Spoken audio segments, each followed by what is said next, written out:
All right, so this morning we're going to talk about small truckloads. So as Megan opened up, secure the load, smart strategies for vetting small truckload carriers. So with me, I guess we need to do some introductions. My name is Mike Ernst. I'm the president of Expedite All. We actually specialize in just that. So we're North America's largest small truckload provider. But I'm the president. Turning down the line to my colleagues, do a quick intro where they're from. Go ahead, Jerry. Yeah, Jerry Jacobs. I'm the Director of Risk Management for Prosponsive Logistics. We have 10 offices, mainly based in the Southeast, but also we have a West Coast office based out of Denver. Been in operations since 1997. I've been with the company now for about going on 4 years. Also a board member on TIA as well. Hello, everybody. I'm Matt Minthorn. I'm Senior Director of Carrier Development for Allen Lund Company. We're a family-owned 3PL, 40 plus offices across the country, roughly 800 employees. I've been with them for 24 years in a week. Hi, my name is Winnie Wilson, and I'm with MegaCorp Logistics. I've been with MegaCorp for going on 17 years. Former freight broker, kind of turned into the technology side a few years ago with some of our proprietary technology that we have, and also a TIA technology member as well. All right. Well, let's go ahead and get started then. So let's kind of frame up our key talking points. So obviously the smaller vehicles have become really a fraud target, right? When you think about vetting a small vehicle, it's a little bit more difficult. Not all of them are governed by the FMCSA, so that they have some limitations. When you think about smaller freight, in many cases it's very urgent. So time sensitive. We're trying to solve a solution quickly, provide our customers with an option, and get that thing moving down the line. So a lot of things are moving rapidly. And then even just a small truck ecosystem, again, has some natural vetting challenges altogether, just based on, you think about sprinters. Let me ask a question before we get to the panelists. So even from a sprinter perspective, how many people know the answer of whether they have to have an MC or a DOT number? Just maybe raise a hand. Would you say yes, or yes, they do need an MC and a DOT number, or no? For a small sprinter van, yes? You don't need them. Don't need them. That's exactly right. So that creates a challenge in itself to try to vet them, right? Other than trying to check their insurance, do they have current insurance that's active today? Once they've got the load, does that get canceled, and what happens from there? So there are a lot of challenges, and we're going to dive a little bit into that. So let's go ahead and ask the first question. I'll open it up to who wants to take it first. Maybe Winnie, you can start with this one. What changes have you seen in fraud attempts targeting the expedited freight in the last few years? As far as the changes, I think they're widespread in our industry, regardless if it's small truckload or full truckload. I think what's crucial is that you can't treat each vetting process the same. You have to have a unique vetting structure for your small truckload sector. You have to have a unique vetting structure for your full truckload sector. You can't apply all of your SOPs on how you vet your carriers. It has to be different and has to be changing. It can't be stagnant. I think a lot of us, we create SOPs and they stick for other processes in our companies, but vetting carriers, it has to be dynamic. There's different fraud attempts throughout the industry that we learn, honestly, weekly. So you have to be continuously meeting with your team, and it can't just be about one vetting process. It has to be different for different modes of transportation. Mm-hmm. Jerry, Matt, anything to add? I think from our perspective, recently the double brokering aspect of it has come really into play. There's a lot of actors that are being pushed out of some companies. They need somewhere to go. They're still going to work. They still need the jobs. So they're kind of popping up underneath other new carriers, and the double brokering piece of it now is becoming more prevalent, and looking for signals in your vetting process to kind of identify those bad actors and get them out is we've seen a large uptick there. Yeah, good comment. Jerry? Yeah, I was going to just add, I think it's also really important to know what's out there from a tech standpoint when it comes to vetting smaller trucking companies. There's a lot of options that's out there that can help assist your companies with vetting smaller trucking companies. To Wendy's point, you're going to have to diversify your compliance and your vetting procedures. And there's companies out there that help kind of identify, hey, this is probably a process that is not going to work on your truckload side or your flatbed business or your reefer business, but we actually specialize in trying to procure and doing so in a safe way, those smaller trucking companies that are a little bit harder to vet. Yeah. So I think what I'd probably add to that is that we have to continue to look for different ways to combat that. The education is critical to that, right? They're constantly evolving. It's not the old smash and grab like we saw years ago. I mean, it's strategic crime, right? They're organizing, they're putting together, they're learning your operations, they're learning your customers, and it's trying to stay ahead of those bad actors to make sure that you don't fall into one of those traps, especially when you're talking about something that needs, that expedited service or that smaller vehicle. Again, that they're probably the most difficult to vet. All right, so next question. Matt, maybe you can take this one. What makes expedited freight different from traditional truckload when it comes to fraud risk, in your opinion? Well, first of all, you already mentioned it, the no MC. Trying to track through MC history, through the FMCSA, things like that. There's a lot less visibility. So in order to vet these smaller carriers, you need to find more creative ways to create visibility within your vetting process. We do little things that we've even gone as far as asking drivers to video call and show me your truck, show me your VIN number.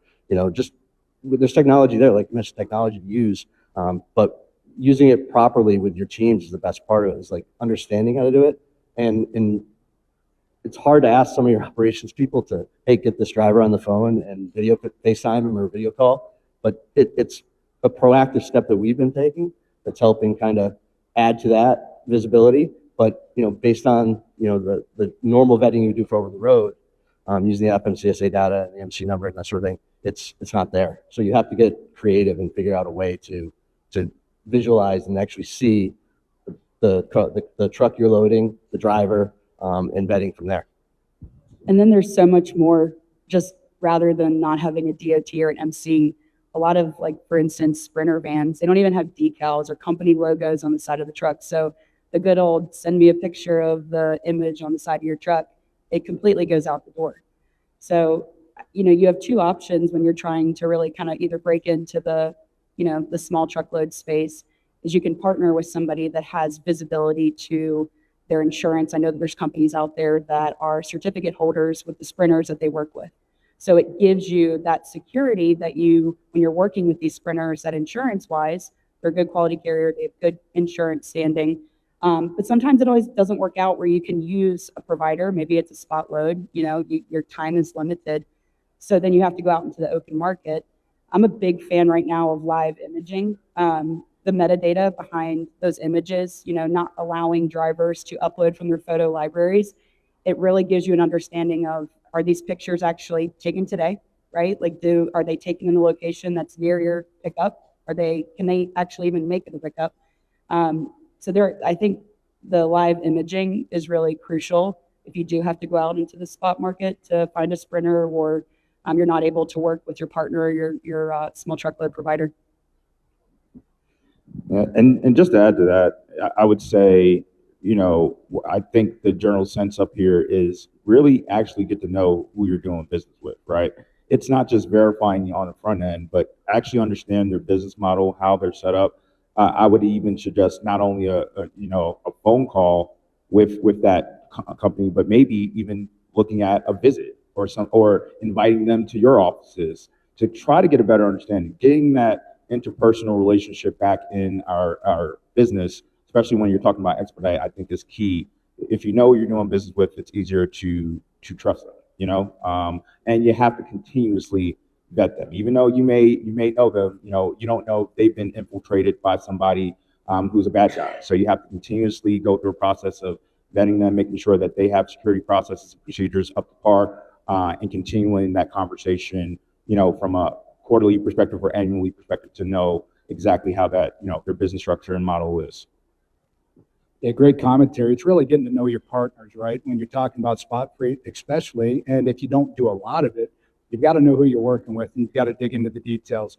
Now, the other thing we always recommend is make sure you get all their details, right? If the carrier's not going to provide you things like the make, the model, the license plate number, the VIN, the driver's phone number, to pass along to your customer, it's probably a red flag. Because to Winnie's point, not all of them may be logoed with the company they're working for, right? So when you send them over, you want to make sure the right freight is being picked up by the right truck so you don't fall into one of those bad situations. So Jerry, what mistakes do you see most brokers making with small vehicles when they're under time pressure? Yeah, they're just not verifying, little things like insurance, the documentation. If there's any type of, I would say, inconsistencies in the documentation, it's like, oh, they checked off, they gave me their COI, they signed my contract, and they're good to go. Well, what if there's some inconsistencies on the COI? What if the address on the COI isn't for a reputable agent, right? So a lot of times you just got to really, really double check the paperwork that's being received, and looking at the insurance is really, really key. Because what I see with smaller fleets and Expedite is a lot of them have these scheduled auto policies, right? But then they're running equipment that's not on the scheduled auto policy. So if something happens, there's no coverage from an insurance end. But you think, hey, I've gotten COI and I'm good. It's little things like that if you just have some I would say steps in place to really identify, even automate how you're viewing your documentation, it could really help to prevent a big occurrence or a big hit, to your bottom line in the future. Matt, Winnie? I think the urgency is one of the key factors, and a lot of times I don't know how it's operationally set up, but a lot of times you have an operations person that they're compensated based on getting the load covered, getting the customer satisfied, getting it done. And then there's also this backside of they have to do extra work to protect the customer. It's an urgent situation. Sometimes it's a little bit of a conflict of interest in terms of the way they're vetting. So really creating the culture within your organization of, protecting our company is as important for your compensation as the actual compensation of doing the load. So I think driving that culture within your organization and creating that safety and awareness, and yes, it's an urgent situation, but we need to do our safety steps, we need to do our compliance steps and make sure it's all done right. We're not skipping anything, and create a positive culture of that. We found that helps a lot to just get that urgency, that stress and frustration a little bit out of the operation person's hands, and having them understanding it, and also having teams that hold them accountable. If people aren't taking the right steps and they hear it or overhear it, that culture helps slow things down, and to have everyone take a solid look at a carrier, especially a new carrier, spot carrier that you're using for the first time or you're unfamiliar with. And if I think a lot of that goes to educating your customers as well, right? So making sure that they understand, hey, I'm trying to do my due diligence. That's why I need a little more time to make sure we put the right truck on your freight. So if you coach them up, they understand why you're taking that extra step, making sure that the process is validated, and making sure you get them a good carrier that's going to take care of their freight and service what they need, right? Winnie? As far as mistakes I think brokers can make is not having a small truckload partner in their network. We've seen a tremendous uptick in small truckload needs from our shippers. They don't want to wait for LTL sailing schedules. They don't want to wait for reefer LTL. These are alternative options that are dedicated transportation where they can haul smaller, pallets on these vehicles and really get better service. So, doing the due diligence of having a small truckload partner in your network that you can rely on, especially for bids and opportunities that, obviously come daily. It's just so crucial to have someone in your network that you can rely on. And even if it doesn't work out and that you do have to go into the open market, at least you have a partner that you can connect with and ask questions about small truckload, because it is kind of like a newer name, in our industry, boys, full truckload and LTL. But the small truckload sector is it's increasing significantly, and especially high value sprinters. We've seen a ton of high value sprinter requests here in the last few weeks. Again, it's just you got to pivot, you got to align for what your customers want, and we're starting to see a lot of customers kind of moving more towards the expedited but also dedicated option. It's really a mode mix shift, right? Yeah. LTL, full truckload, rail, air, they've all been out there, but that STL model, that small truckload, is a new model that people are starting to move to because they don't want the LTL transfers, the uncertainty of service, yet their shipment sizes aren't those big volumes because people don't invest the capital up front and then warehouse it where, all of a sudden, if the market changes, you're having a fire sale. So you're seeing that shift. But again, that's why it is a potential, blind spot for those that don't, choose a valued partner to make sure that they're getting the right kind of vehicle. A lot of shippers don't even know that they have these options. I know it's wild to say that, but it's our job as supply chain partners to them to give them all their options.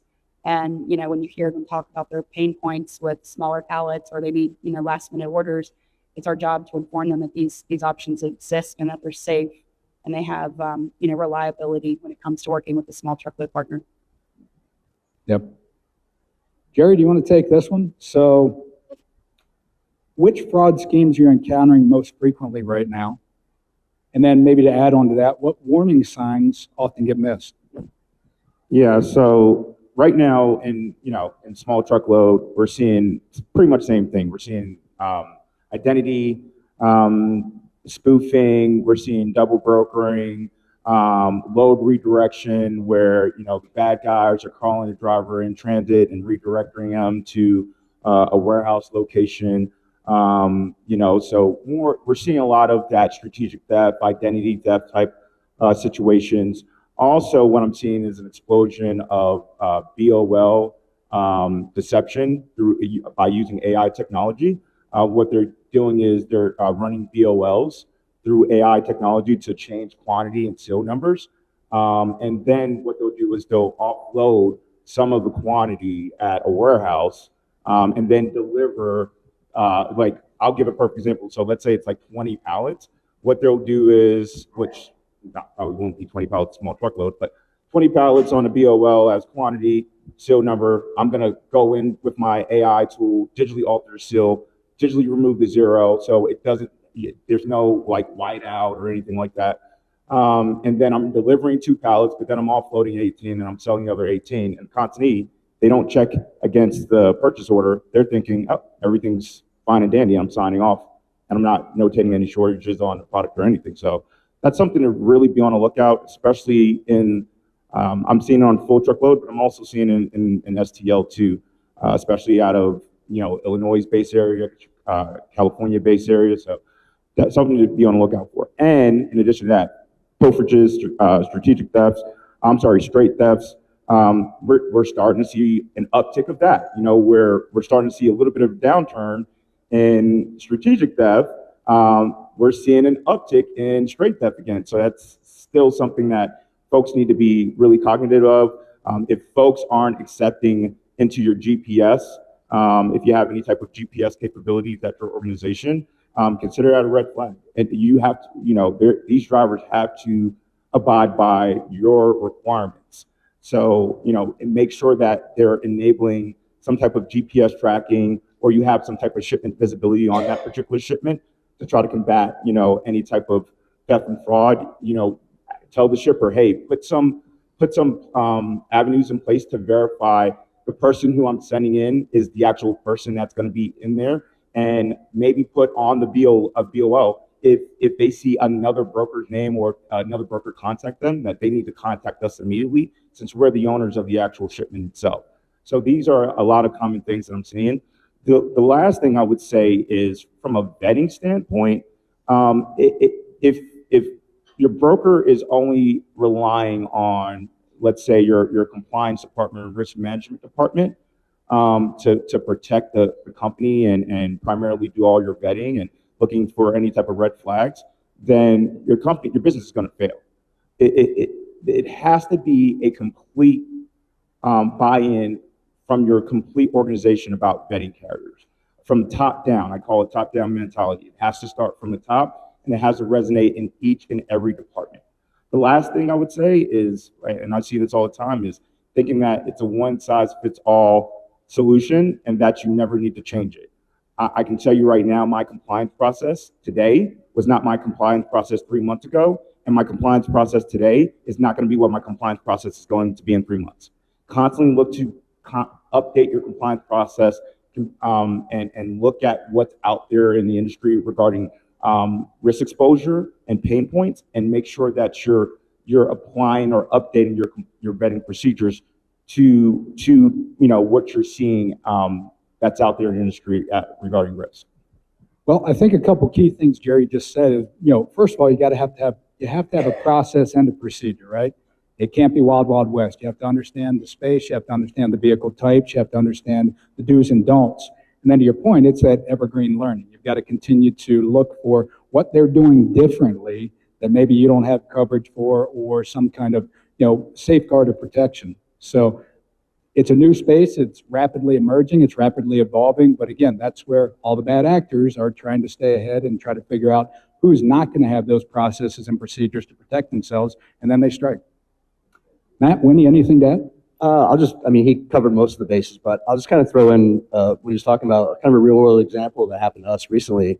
We had a shipment of 300 units of some high-end sporting goods stuff, delivered, everything went through, the tracking went through, everything was perfect. Customer never talked to us about anything. We marked it delivered, get a bill of lading back, 300 units delivered, pay the carrier. And 4 months later, a vendor is going to our customer saying, "Why'd you short pay us for 210 units," or whatever it was. They don't completely alter the bills of lading. We ran it through some different tests. We had no idea. We couldn't tell. So we're looking at, for us now, is how do we create a stopgap on those deliveries where we can confirm with our customers actually what delivered.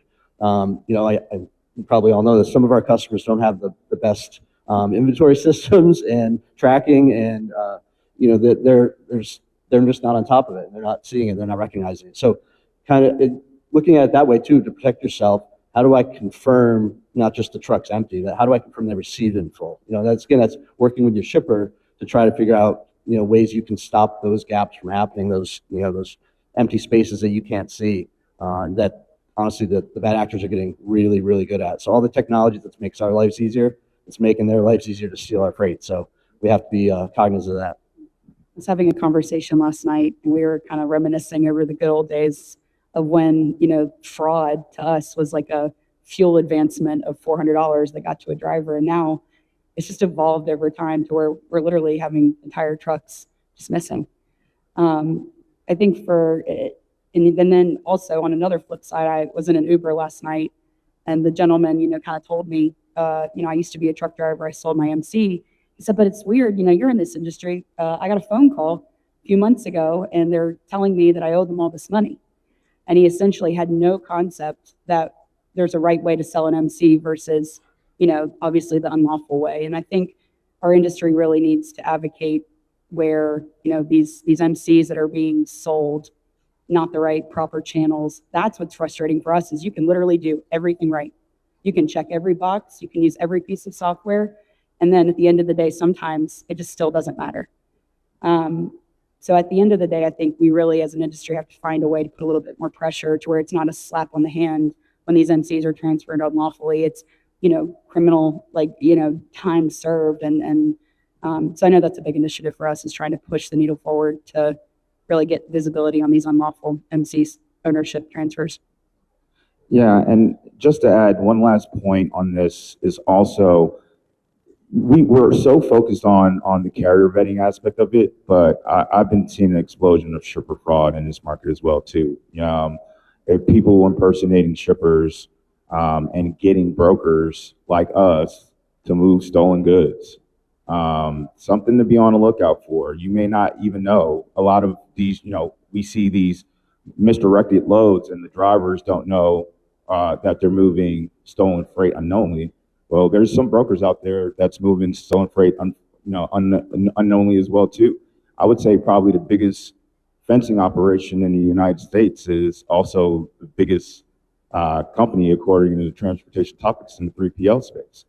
And the reason why that is because the bad guys hey, I can misdirect something into a location that doesn't have a lot of visibility, and then I can go on a marketplace and sell the goods right out of that legitimate facility. And no one knows this. So believe it or not, you go to your mom and pop's gas station, or you're going on, a very, very well-known marketplace, and you may not know at all that you're purchasing stolen goods from a guy that that misdirected a driver into a distribution center to deliver some goods, and then they have a sign in, a buyer or seller sign in to sell those goods through that, through that marketplace. So definitely be on the lookout for that. Not only vetting the small trucking companies, but the shippers in this space as well. Make sure that you have a good business relationship with them too. Not all freight is good freight. And I think one of the scariest words we just heard that's good and scary is that AI piece, right? With being able to doctor bill of lading, being able to doctor different documents that you feel like you're checking through accurately, and then you find out that somebody did something inappropriately and you're in a bad spot. So yeah, all good comments. So let's talk about some of the practical vetting methods when time is limited. Okay, so if you had 5 minutes to vet a carrier, what would be the most important checks? Jerry, you want to start with that one? Yeah, I would definitely say, again, going back to verifying the documentation that they're submitting is very key. Just don't accept the documentation and say, hey, checks all the boxes and it's good to go. Actually look at the documentation, make sure your contract is signed, make sure, if they have a schedule auto, have some type of VIN verification in place to say, hey, are you going to be running the VIN that's listed on your schedule auto policy? That's going to be really, really important. Just again, getting all the documentation and then just verifying who you're doing business with. There's a lot of tools that's out there that helps with, vetting carriers in the space, as I said before, but also utilizing those tools and saying, okay, here's a verified contact email, or here's a verified phone number. Let me contact this person on their phone. Let me schedule some type of FaceTime, Teams, Zoom. There's so much technology out there just to put a face to a name. Bad guys will never want to show their faces. So as Matt said, having a deterrent as just simply, hey, give me a call, or as Winnie said, hey, send me a picture with some metadata. These little things can really help in a real fast-paced environment. Just taking a simple picture, FaceTime call, and just verifying the documentation. Those would be the three things I said. If you have 5 minutes to vet a carrier, make sure that you're checking those three things. Is this for full truckload or small truckload? Small truckload. So I would check to make sure that the VIN is obviously listed. You have the insurance policy. We've been doing selfies. So we ask the drivers, hey, take a picture of yourself with your CDL, or if they don't have one, you don't necessarily always need one with the Sprinter, but, take it and send it to us. And then we look at some of the imaging. But the thing of it is too, is that if you're pre-booking Sprinters, you need to re-verify that they have coverage the day that they're picking up. Because if you're working with an independent contractor, and you're not working with, a small truckload provider that helps you and supports you and monitors their insurance, you still need to double check on the day that you pick up just to make sure that they're covered and they're good to go. So that'd be mine. Well, I mean, both those for sure. I think for us, the most important thing we look at is we're trying to verify the insurance coverage for that VIN, both cargo and liability. I mean, the cargo, and a lot of times there could be different policies for each. So you want to make sure that that VIN is included on both. We've ran into some situations where pretty large carrier, their cargo policy covered 2 VINs, their cargo policy covered any auto, but their liability only covered 2 VINs. So outside of those 2 VINs, if they're loading other carriers, sure, the cargo might be covered, but if the liability is not covered, where's your risk? I mean, losing a load of cargo is one thing. Getting into an unfortunate situation where there's an accident, there's liability, and the carrier doesn't have it, who are those victims going to come after? They're going to come after the deepest pockets and everyone involved in that transaction. So for us, it's really kind of focusing on the liability aspect too, not just the cargo. And then, for us, another part is it's the identity. It's trying to find a way to verify you are loading who you think you're loading. And again, finding creative ways, calling them back.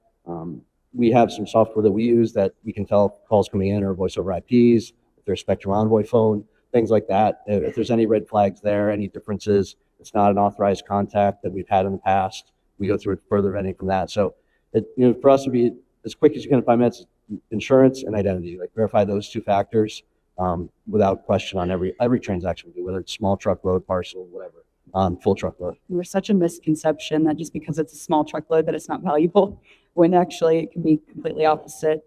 A lot of the small truckloads, including Sprinter vans, I mean, again, high value freight, over $200,000, over $300,000. So doing your due diligence is just incredibly important. Or just finding ways to really verify that person who is picking up your load is that person, as well as that insurance layer. Because we just don't have enough other information. We don't have platforms for visibility or digital footprint or physical footprint, or we can't rely on take a picture of the side of your truck. So I'll just throw in quick on the picture piece of it. Again, it's verifying it's live pictures. I mean, we get so many stock pictures of trucks, of drivers, or whatever it might be. You really need to verify that it's a live picture. If you have any technology you can use that can like geo-position it, use it. Obviously, do what you can there. We've had instances where we ask any driver to send us a picture of himself. It was a high-value load, and we get a picture, and he's standing there, and I can see the parking lot and the palm trees in the background. And the load is picking up in Chicago in December. There's no palm trees in the background. So again, it's if you're going to use the photo technology, we struggle with operations all the time because I have a picture of the truck. Well, when's it from? It was taken in September of 23. Like, make sure if you're relying on pictures as viable vetting, make sure they're recent, make sure they're live. with AI, oh, I'm sorry. No, I was just going to mention too, talking about high value, the pharmaceutical industry primarily depends on moving things, by sprinter van, box truck, but these small truck lines essentially is very important. So you're going to get a lot of high value goods that's moving in this particular type of market. Make sure that you segment your vetting process to have a tiered approach for those high value commodities that's moving in the segment. Don't just say, hey, I got this $250,000 shipment or $500,000 shipment, and I'm going to give it to the first carrier that can give me insurance. No, I'm going to give it to somebody who I know, who I've moved loads with before, who I trust, who has a security plan in place and transit security place. If they stop, they have a security plan in place. They have GPS tracking visibility. Maybe they use covert trackers. So you have, and it has to be a tiered approach, right? It's not just, hey, I'm vetting this carrier to join my network, but once they're in my network, I'm going to re-vet that carrier to see if they qualify for this type of high value freight as well. So definitely segment your type of freight. If in this market, if it's high value, and say, hey, I'm gonna add some additional vetting procedures and some additional in-transit security procedures on these particular type of shipments to protect the freight. Yeah, great commentary. In my mind, I think about three things. One, you've got the carrier identity verification, right? So that's one piece of it. So you're talking matching phone numbers, verifying the dispatch contacts, email domains, right? How easy is that one to do? You change one letter and everybody's in a hurry and you miss it. And all of a sudden you got a problem. Second piece is the operational verification. So what do I mean by that? Checking the insurance certificates, as you said, confirming the equipment type, validating the driver information themselves. That's key in this space. The third piece is really that technology piece, right? The vetting platforms, if you can use them, if they have the DOT or the MC number, it's typically going to be the box trucks or the straight trucks. The GPS track and trace, when you get that live, now you're actually seeing where your freight is versus those check stops or those email updates and things like that. And then lastly, the pre-vetted carrier networks, right? You want to make sure you've got a good partner that has a solid network that's going to protect your freight, because both Winnie and Jerry alluded to it. A lot of those smaller shipments are extremely high value, especially when you're getting into the pharmaceutical space and things like that. So they're always urgent because there's some kind of medical program, procedure, or fix that they're working on. But the product's not very large, but it's huge, it's impactful, it's very valuable, and the bad actors are targeting.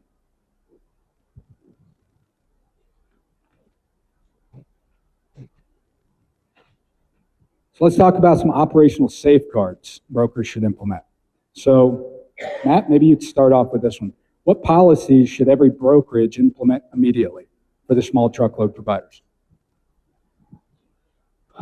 I mean, like we kind of keep hitting on, it's verifying in a solid way who you're talking to.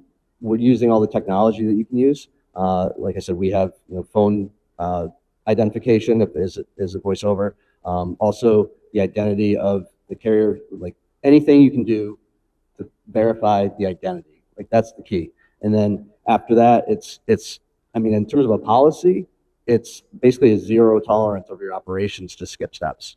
You have to, you mentioned the top-down concept. It has to come from the top down, and there has to be accountability over people that you know, these are the SOPs, these are the non-negotiables. There might be some variations to that, whether it's a flow chart or however you do your vetting process, but having those non-negotiables and not allowing exceptions. A lot of times under, you know, urgent cases, you know, your operations people, your broker comes to you and says, I want an exception because I really need the truck. Or we loaded this guy 10 years ago. He was a good guy then. He's probably still a good guy now. You know, you get all those different approaches. I think the one policy you got to have is you got to have your non-negotiables, and you can't waver from those. It has to be no exceptions. This is how it is. If they don't meet this criteria, we can't load them. Because we find in our space, any kind of load, it's the exceptions that come at a sense of urgency, on a Friday afternoon at 4, that insurance companies closed, we can't verify, but there's cert, found their cert here and it's 30 days old. No, we can't, you know, to have those non-negotiables, make it a hard no, and create that level of culture within the organization that everyone understands that and they don't ask. I think for me, the live imaging, and we've touched on that a lot. The live imaging is super important, being able to know where they're taking the picture, what they're taking the picture of. I'm a big fan too of strategic pickup number transfers. So like if you're, you know, giving all of the information on a rate confirmation when you're booking the carrier on the load and you're dispatching them and you go ahead and give them everything. I like that if you have like a tracking integration partner, that you find a way to where they have to download the app or they have to track the load to get the pickup number, so that you're guaranteeing the tracking for that carrier. A lot of times if they're not willing to track, it's a red flag, but they can't get the pickup number to pick up the load unless they're tracking. So those are things that we've done that have really helped us as far as gain adoption, not only to tracking a load, but also being strategic in what information you're giving to the driver and when you're giving it to the driver. With me, it starts and ends with education at every level. You know, training, part of that accountability is all, and creating the SOPs are also training your employees on these procedures, especially if you make any updates or you're constantly updating your compliance processes and procedures. You're constantly retraining and making that a requirement for all your employees to participate in that training. Don't just say, hey, you know, sales and operations, this is just for y'all, and this is all y'all, you know, this is this training because you guys deal with, you know, booking the carrier, but make sure that your accounting team has this training. Make sure your marketing team has this training. Social engineering is attacking all vectors of your organization. They can hit your marketing team. They can hit your accounting team. They can, it's not just sales and operations. So it has to be company-wide. It has to be tailored for that particular department as well. But always educate on what's out there, what's the risk exposures, and what's the best practices that's out there to combat it.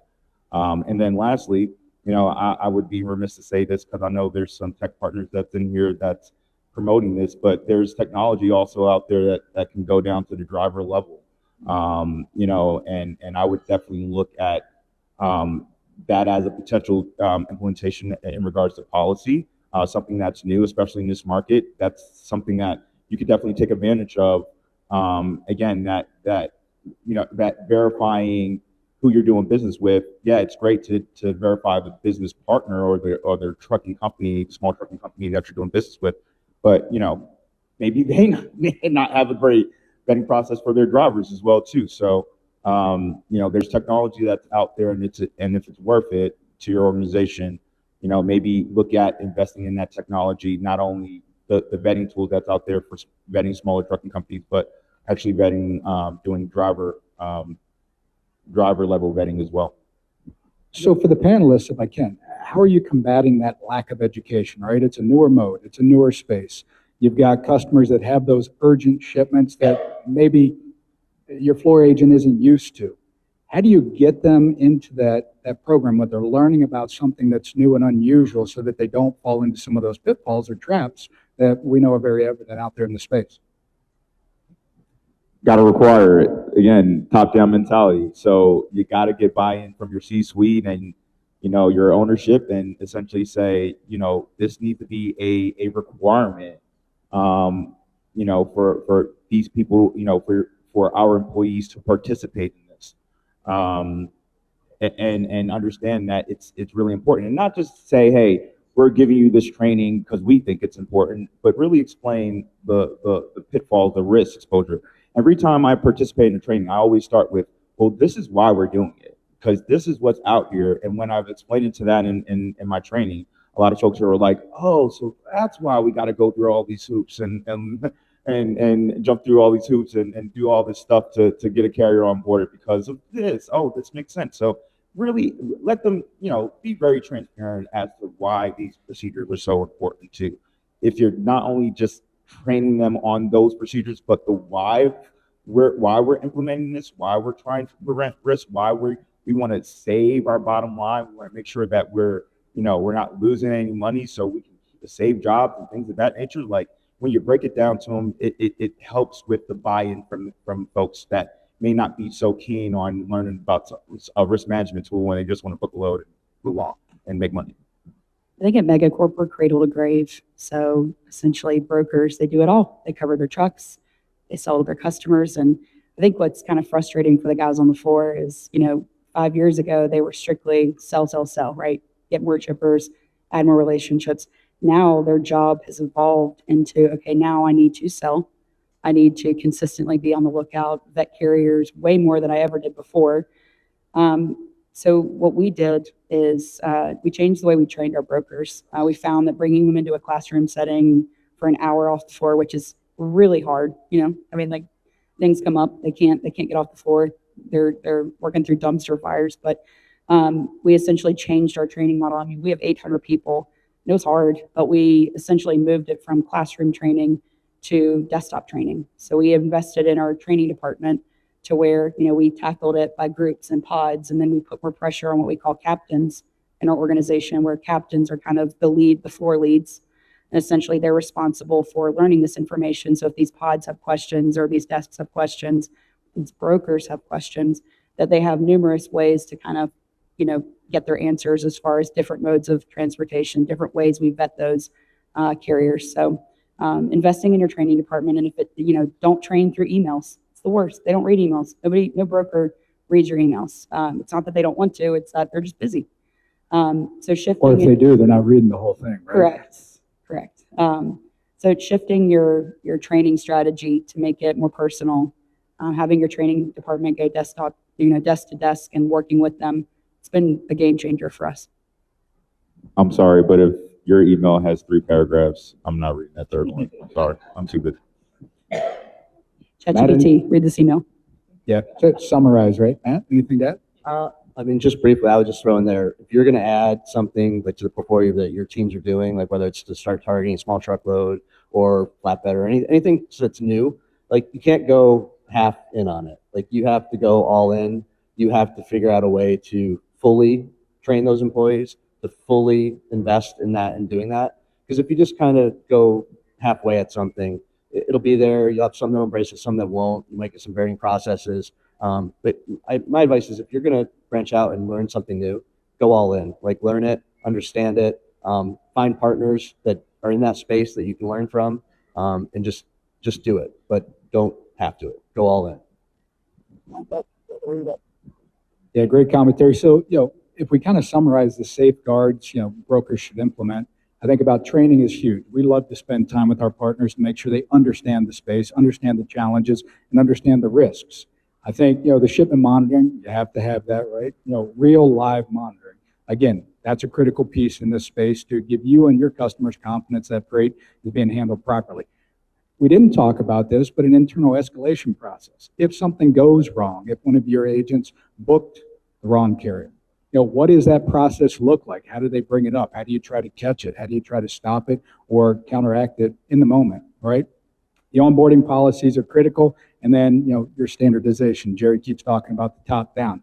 You've got to have a commitment in this space because, again, it's an ever-evolving space. It's growing rapidly. That shift is taking place because of some of the economical challenges and how people are doing business, the supply chain, et cetera. But you've got to have those protocols in place, and you have to make sure your teams understand them. So it looks like we've got about 9 minutes left. We do want to open it up to questions from the audience and get this a little bit interactive. So any questions from the group? Yes, sir. Not really a question, but it's something you guys can touch up on, and it might be extremely redundant for people that haven't done and do like experience for a long time. We've been in this space for like 5 to 6 years, we've kind of ahead of the curve with it. It's a nightmare trying to set them all up individually when you post it and whatnot, and getting these guys that just came here from Europe and they don't have a DOT number, they don't understand anything, they're not in my area package for highway. It's difficult. So they have these, I would call them holding houses with printers. These large companies, they're all based in Europe. I'm not, this isn't me, I'm not pushing them, right? I'm not advertising. But all these pyramids on the road, a bunch of create, and they have all these lease agreements with all these holding houses. And you utilize the whole, you set up the big companies, and they essentially sort of broker out your load to these pyramids, but it's under their NC number, under their insurance. We've had claims, they pay for them, you pay a little bit more, you lose a little bit on that end, but it's absolutely worth it because the setup is always done. They have incredible follow-up, they send emails out, they send POTs, they send pictures of change of hands and trade. And most of you guys have probably seen it, and I think there's even a company that's a trade show that does it. So I think it's called, we don't use them, I think it's called Expedite, I have my own guy, but it's really a much easier way to use printer bands than having to go through, post it up and battle with these guys that just have no idea how to do it, you know, correctly now, get out. You pull up a chair, you want to hang out with us? You sold it great. So I don't think there's any plugs, so Yeah. I can't answer that question. Winnie, do you want to elaborate? But I guess the only comment I would say is you have to find the right partner that understands the space again. And that's why we're up here kind of talking openly and trying to make sure people are educated, because you're right. When you're looking at a small provider, just got a few vehicles, you would have to amass a lot of time to really keep track of them.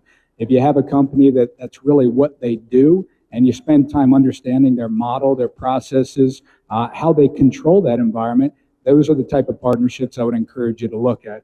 And not all of them are great. You gotta find one item out there that you trust. You know, kind of really make this relationship work. Like I said, none of them are here. They all have Eastern Europe. They all Ukraine, Russia. Winnie, you had something you were going to answer, Ed?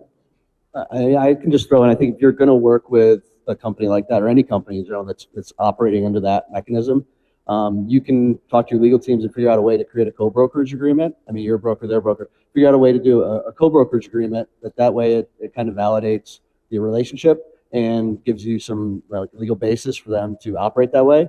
Essentially, then it's not operating as a double brokering scenario, essentially. So having a good co-brokerage agreement in place between your two organizations, that way you can kind of operate with a little more comfort and allow that to happen. And like you said, take all the busy work off your plate and just let them manage it, as long as that co-brokerage is in place. And they do operate as owner-operators under that casino. You don't need a broker. Right. We had other people into it. Just like any other owner-operator out there. Jerry, anything to add? Okay. Any other questions? Yes, sir. Hi, guys. Could you reference that there's technologies that just not in the carriers on assuming highway clearance, you guys can talk or not, and see suggest perhaps technologies and something.